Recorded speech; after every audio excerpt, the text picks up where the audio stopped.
why did the Iranian air defenses fail to activate? Well, to put it simply, the US military operates in a completely different league.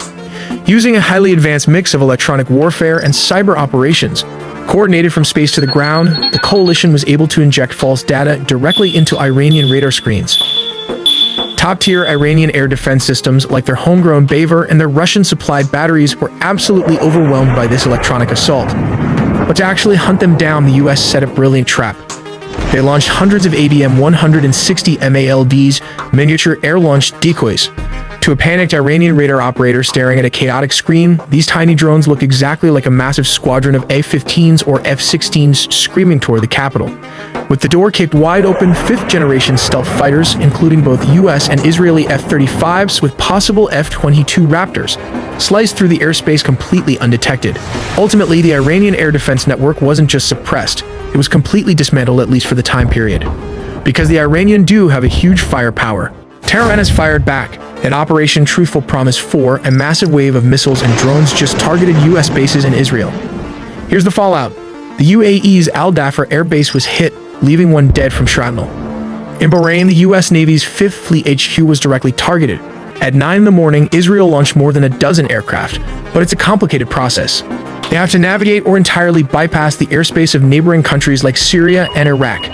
To avoid hostile air defenses, defense analysts estimate the actual flight distance to reach central Iran is between 930 and 1,240 miles each way. Although these routes may seem straightforward, they involve complex planning, including calculations for air refueling and coordinating attack aircraft to pass through Jordan, Syria, and Iraq. Israel and US strategy was to attack Iran in 3 waves. The first wave targeted surface air-to-air sites, radar installations, and Iran's air defense headquarters in Tehran, Elam, and Khuzestan. The second wave focused on destroying ballistic missiles, and finally, the third wave targeted military manufacturing industries. Kicking down the door. The attack begins not with manned aircraft, but with robotic precision from the sea. The goal is simple: blind the enemy's eyes, their radars, and silence their voice, their command and control. In the Persian Gulf and the Northern Arabian Sea, Arleigh Burke-class destroyers, ships like the USS Thomas Hudner, receive the launch order. The vertical launch system cells hiss open, and moments later, dozens of Tomahawk land attack missiles erupt from the decks. These missiles fly at subsonic speeds, humming the terrain in what we call nap of the Earth flight to stay below the radar horizon. They are programmed to loiter and strike simultaneously.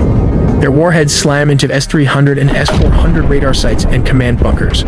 They degrade the integrated air defense system, effectively carving out safe corridors for the pilots who are minutes behind them.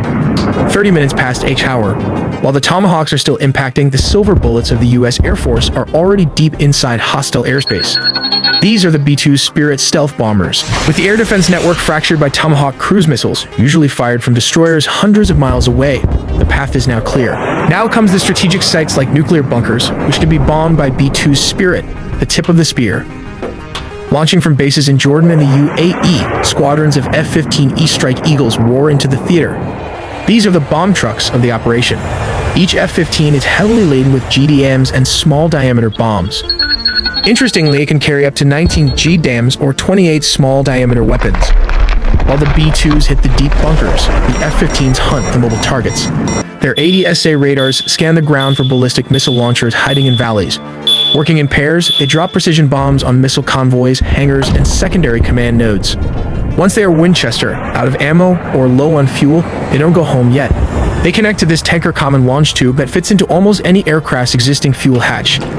They retreat to those tanker tracks established in Phase 1, taking on thousands of pounds of jet fuel in midair before turning back for a second sortie. 2 hours past each hour.